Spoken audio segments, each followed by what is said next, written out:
Before we begin, don't forget to like this video, subscribe to Deep Dive Documentaries, and share it with others.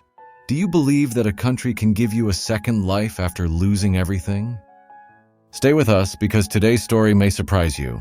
The first sound I woke up to in Ukraine was not the laughter of children or the voices of neighbors going to work. It was explosions, loud, distant, terrifying.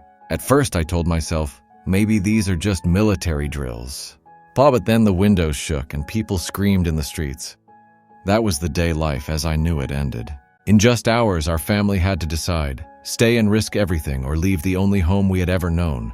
My heart was breaking. Our house, our photos, my grandmother's old kitchen table, my friends, my childhood streets, all left behind in a hurry.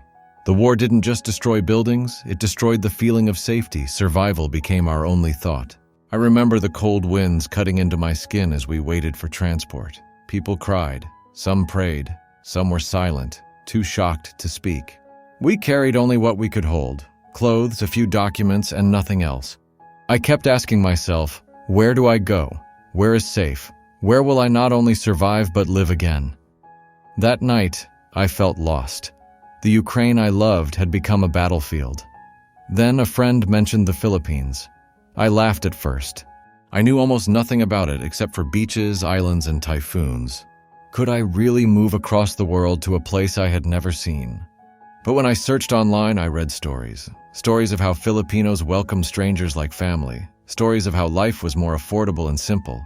Stories of people rebuilding their lives here. That was the first time in weeks that I felt a little hope. With the little money I had, I bought a one-way ticket. It was a leap of faith. I didn't know what would happen, but I knew I had to try. When the plane touched down in Manila, my heart was racing. I expected chaos, fear, regret. But what I found was warmth. At the airport, I stood confused, tired, almost in tears. A stranger noticed me. Instead of walking past, he smiled and offered to help me find a taxi. I thought he wanted money. But when I reached for my wallet, he refused. Instead, he simply said, "Welcome to the Philippines." Those words broke me. For the first time since the war began, I felt human again. I rented a small apartment in Quezon City. It wasn't big, it wasn't fancy, but it was safe, and safety meant everything. The streets outside were full of life, vendors shouting as they sold food, children running and laughing, jeepneys honking, music playing. Life wasn't quiet here, but it was alive. And after months of fear, that was what I needed. The first shock came with the food. I had never tasted adobo before. When I did, I thought, this is what comfort tastes like. But then came sinigang, sour but warm, healing. I laughed when I first saw balut, but when I tried it, it was surprisingly rich. Halo became my favorite treat on hot days. But it wasn't just the flavors, it was the people. Strangers shared meals with me, invited me to eat in their homes, and treated me as if I was family. Food became part of my healing. The second shock was the kindness of Filipinos.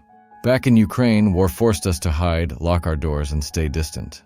But here, neighbors knocked just to say hello. They invited me to fiestas. They offered me food during Christmas. They even dragged me to karaoke nights. I thought I would be an outsider. Instead, I found myself being treated like I belonged. Even when my money ran low, people stepped in to help. A man I met on the street taught me how to sell bottled water and snacks. That small act helped me survive until I found online jobs. Then came the biggest surprise: the provinces. I traveled to Cebu, Bohol, and Davao. I had never seen anything like it. Blue oceans, white sand beaches, rice terraces, mountains. After months of seeing bombed-out buildings in Ukraine, the Philippines looked like paradise. But the beauty wasn't just in the scenery, it was in the people. In the provinces, locals welcomed me even more warmly than in the city. They listened to my story, they shared theirs.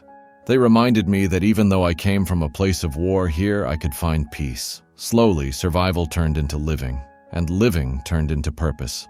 I began volunteering in small community projects, teaching children English, helping organize local events. I saw gratitude in their eyes, and I realized something. The Philippines wasn't just giving me safety, it was giving me meaning. Sometimes I wake up and think about my old home. The streets I may never see again, friends I may never hug again. The memories of Ukraine will always live in me. But then I hear roosters crowing, vendors calling outside, children laughing in the streets, and I realize life gave me a second chance. I didn't just escape war. I found a new home. If this story touched your heart, please give this video a like, share it with your friends, and subscribe to Deep Dive Documentaries. We share real stories of survival, hope, and resilience. Until next time, keep exploring, keep questioning, and keep diving deep, Ukraine.